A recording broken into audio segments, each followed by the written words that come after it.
Hey guys, it's Jerome.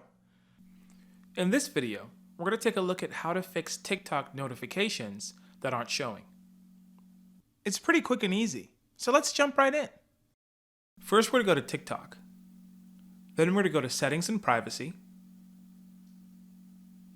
and click Push Notifications. Here we want to make sure that the right push notifications are toggled on.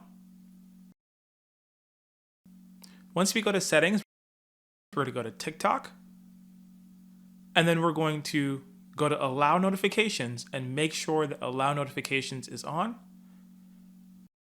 and also alerts for all of those different options, lock screen, notification center, and banners is toggled on.